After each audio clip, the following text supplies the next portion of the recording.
I want a way to gauge the pulse of America. There's no real way to right now figure out if any segment of the population is for or against anything. The main reason we're all separated right now is because they have separated us. We are little fucking clumps here and there. We are currently at a time where public influence in media has more say and persuades more people than the federal government itself.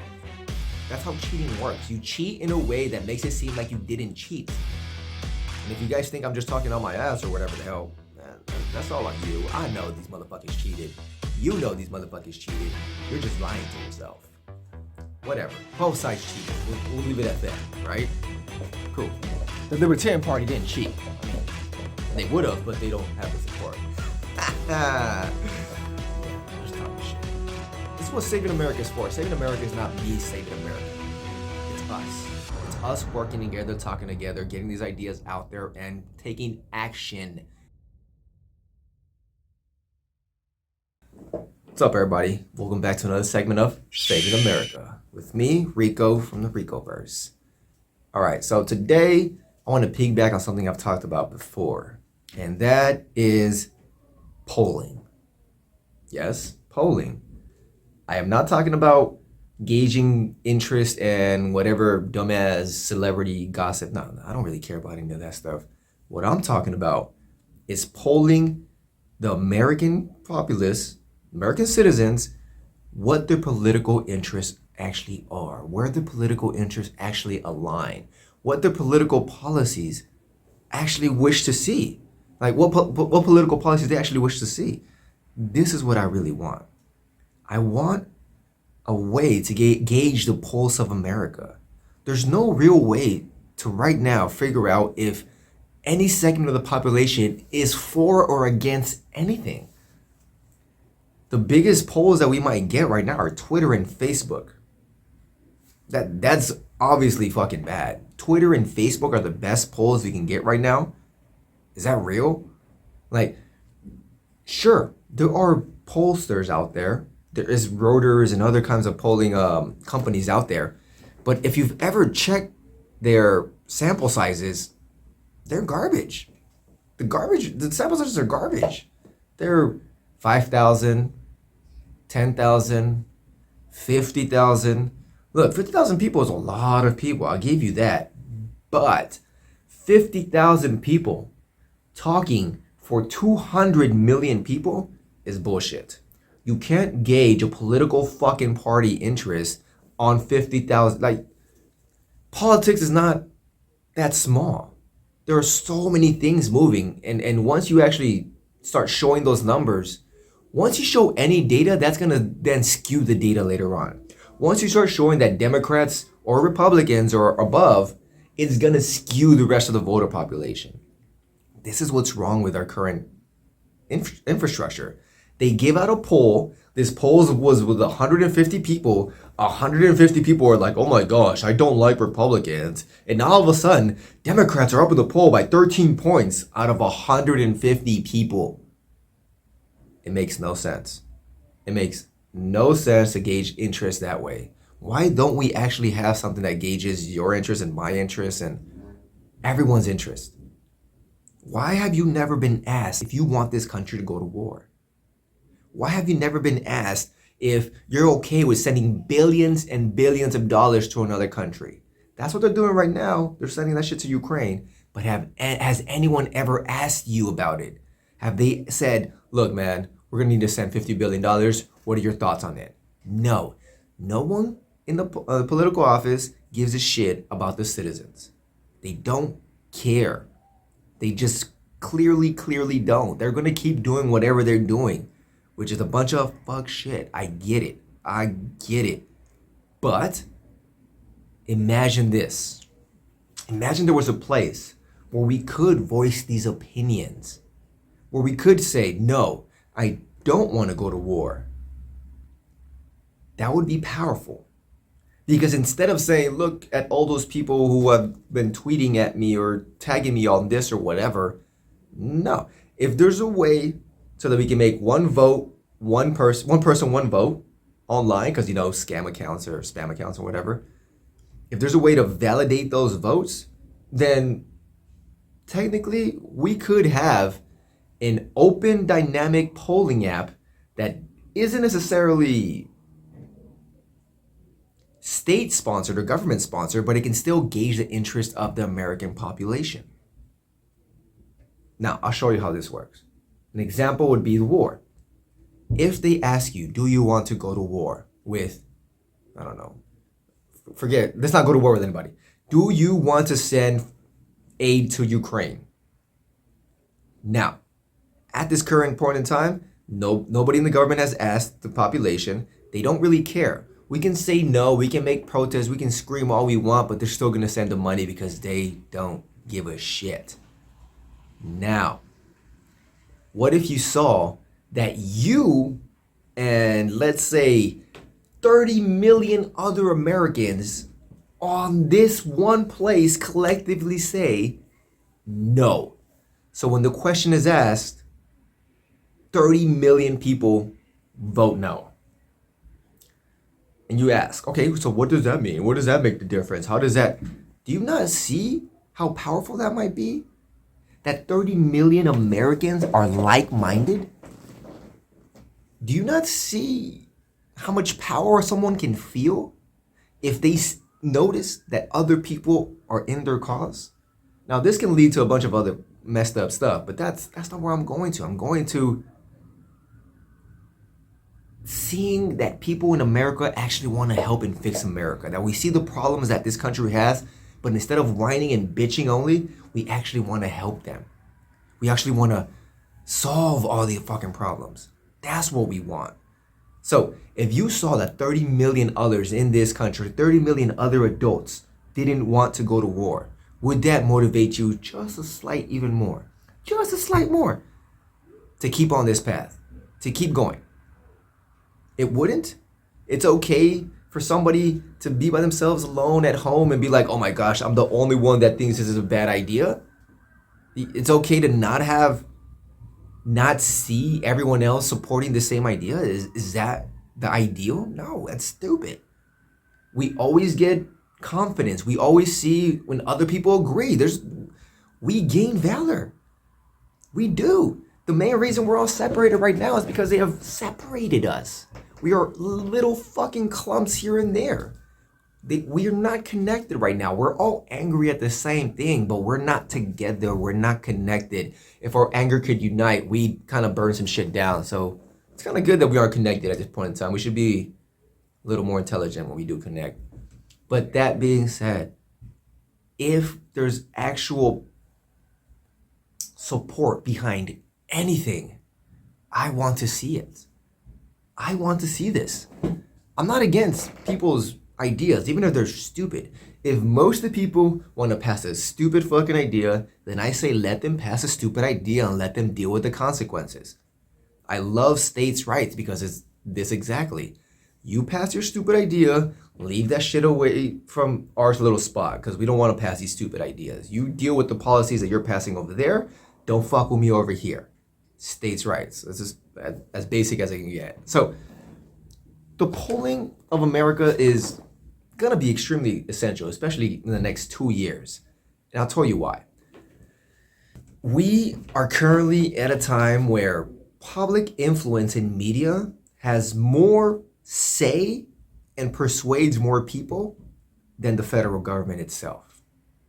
And I'm going to say this one more again. The media holds more power than the government itself. Why? Because the media can force the government to take actions depending on what it's showing it. That's why. If the media wants the government to ramp up its war spending, all the media has to do is say, oh my gosh, look at this person ranking up or buying up arms. Oh my gosh, look at this person mobilizing his troops. Oh my gosh, look at this person talking trash to this other person. All they have to do is give you that propaganda to make you think that this world is about to jump into chaos, like they're doing right now with Ukraine. Last year, in the beginning of the year, they were just running the propaganda machine with Russia and Ukraine. Like, Russia and Ukraine is a Russia and Ukraine story, man. I really don't see why we should be all up in their business. I understand both sides of this conflict, and I do not think we should be in any other fucking business, dude. Like, NATO is a very big mess, and we should get out of all that, and we should focus more in America. Why are we selling $100 billion to Ukraine? Why? What the hell are they going to do with $100 billion besides, well, let's just be real, $100 billion won't get there. They're going to buy from our factory, so we gave them a credit line, essentially, and that whole thing is stupid. But let's get off of that and go back into True Democracy, right? So True Democracy is the name of the app that I made beforehand. It was a true polling app, and it was just that. It was, here's a question, what do you feel? I made it in 2016 in order to get people, well, make people know or let people know that there were more than two parties at the time. Like, there was an American Party and the Green Party, and I think it was Gary Johnson and Jill Stein, I think, at the time, I believe. And the whole idea was you vote and you see where the actual interest is. And then if you want to change your vote at any time before the polling closes or the voting closes, then you can change your vote. It would be dynamic. I wouldn't have it just so that, yo, you voted this one time and that's your vote. That's stupid, man. Things happen in the political discourse or in the political campaigns that make people want to change their votes. And I've always hated that they never actually update their polls. Everything is a one-time, one thing, static. Okay, finished, done. That's it. This is what America thinks. No, that's stupid. America, people are dynamic. They're always constantly changing.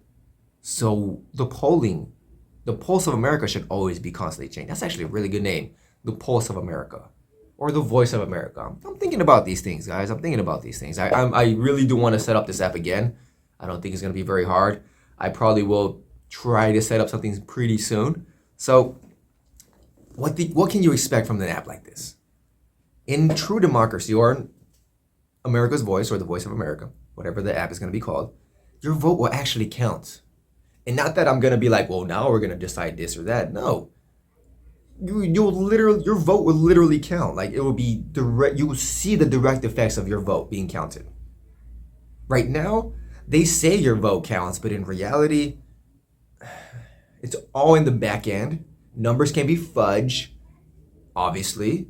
The past couple elections, numbers have always been fudged. Corruption and cheating is always there, regardless if it's widespread or not. Corruption and cheating is always there in every election and probably has been there since the dawn of time.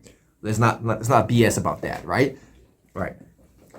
Another thing about the Voice of America, I'm liking the name, is you can separate by region. You can see in this area, this kind of people think this way. In this area, these kinds of people think this way. In this area, it'll be working like the Census Bureau, but with better data, because the Census Bureau is very limited. It doesn't really ask many interpersonal questions, because I work for the census, and it's really hard to get people to talk to you personally if you're working for the government. I totally get it. I totally get it. But imagine you can actually sort data out and be like, these kinds of people are extremely libertarian. These kinds of people are extremely Democrat. And you can kind of see this in the spread charts they have with the little rectangles. But you can't see like exact, or you can't see general amounts. You can just see this. In this group, this square has more power than the other group which has this square. It's like you can't gauge the interest on objects on a picture. You need data. So the data we presented really, really easy to understand for everybody. Another thing with the Voice of America is there's no late ballots. You're voting until the vote ends, and then after that's it. All this late ballot nonsense just gives rise to cheating.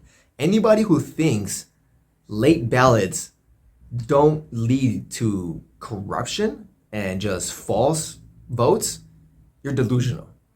The best way to increase your politician's chance of winning is in late ballots, because you can see, okay, there are this many points ahead. I need this many votes. If I put too many votes here, it's going to be too suspicious, so I'm going to spread the votes over here, here, and here, here. You're able to create a battle plan of how to actually win once you see what you're deficient in. If in one precinct you're down 8,000 votes and another precinct you're down 3,000 votes, well, you're not going to send 10,000 votes equally. No, you're going to send just barely enough to beat them in both localities. Why? Because then it just seems too damn obvious. That's how cheating works. You cheat in a way that makes it seem like you didn't cheat. And if you guys think I'm just talking on my ass or whatever the hell, man, that's all on you. I know these motherfuckers cheated. You know these motherfuckers cheated. You're just lying to yourself. Whatever. Both sides cheated. We'll leave it at that, right? Cool. The Libertarian Party didn't cheat. I mean, they would have, but they don't have the support. Yeah, I'm just talking shit.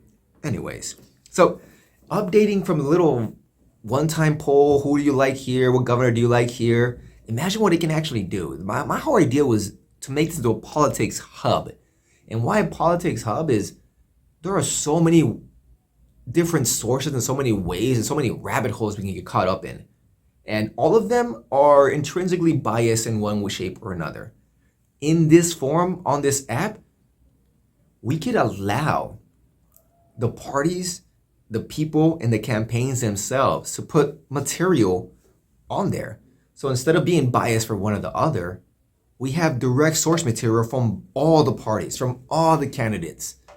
We can pull articles and news and videos from all other apps or all other sources and just compile them there so that nobody ever has to go anywhere else to get politics information or information on politics. At least when it comes to the policies and the votes and the general feeling of general sentiment of America, right? We can create political profiles where politicians can have like a Facebook profile and be like, I'm this, I vote for this is kind of my thing here. And I would love to see that. I would love to see what you're actually about. I would love to see who you're sponsored by. That's what I would love to see. Sponsored by. Who's paying you? I don't trust conflicts of interest. So who is paying you? All these things can be put clearly on this app, The Voice of America, or America's Voice. We'll see what happens. Able to watch political videos on app. Yeah, for sure. You're able to watch. Making it a politics hub, just everything related to politics, all the videos, commentary, articles, just tying it back to this one. Well, I'm gonna keep calling it a hub, this one app. So public policy polls is another thing we can have here. And it can be more than just what candidate do you like? Do you want to go to war? No. It can be stuff like, do you want fluoride in your city water? When have you ever been asked if you wanted fluoride in your city water? I bet never. I bet the answer is never. Maybe we should start asking these questions. Maybe we should start getting answers for these questions. How many people actually want fluoride in their water? Well, we should probably find out. We should probably find out. I can imagine that anybody that knows what hydrofluorosilicic acid is probably says no. Tax distribution would be the last version of this app. So thinking years and years ahead, thinking of one place where all the politics can be. Imagine if, instead of paying to the government whatever tax amount you give them, you only give the federal government 5%. You give the city government another 5%. And then maybe another 10 to 15% of the taxes that they're going to charge you, you get to decide where it goes. Whoa, crazy concept, right? You deciding where your tax money goes? Oh my gosh, who would have ever thought of this? It's simple. It's as simple as of things. Why don't we decide where our tax money goes? If we like schools, we should be able to fund schools. If we like hospitals, we should be able to fund hospitals. If we like college, we should be able to fund them. The government saying, this is what we think we should. The government is an inefficient, bureaucratic, red tape having bunch of bullshit. It does not make the best choices. It makes the best choices for itself. The government in itself is a goddamn behemoth of a being that doesn't want to die. So the choices it's making is for its own self-preservation. It is not for the self-preservation of us, the American people. It is for the preservation of their system. So please, let's get off this nonsense. Let's start thinking of ways, like this voting app that I'm trying to do is polling. I'm sorry, polling. This polling app that I'm trying to do is just a way to show people what people actually are interested in. I'm tired of the media telling me what people want or what people like, because I think they're lying to me. I literally think they're lying to me. I don't trust anything that they say. So we need somewhere of trust. Well, especially if I create, I'm gonna trust it for sure because I can check the data. But we need somewhere to go where we can trust to say, all right, this is what America really feels like. We don't have that right now. We need to get that. Let me know what you guys think. Like, comment, subscribe. If you guys have any comments on the polling app, if you have any ideas, if you guys are actually down to start creating something like this, I'm all for it. I have the blueprints in my head. I've written down in other notebooks. Like I've gone through the basics of this app and the way we would go through it in the flow. But again, I'm not a programmer. I would need extra help. And yeah, this is what this is for, man. This is what Saving America is for. Saving America is not me saving America. It's us. It's us working together, talking together, getting these ideas out there and taking action. I want to take action. Help me take action with me. Or come take action with me. Fuck it. Let's do this together. Until next time, everybody. Peace.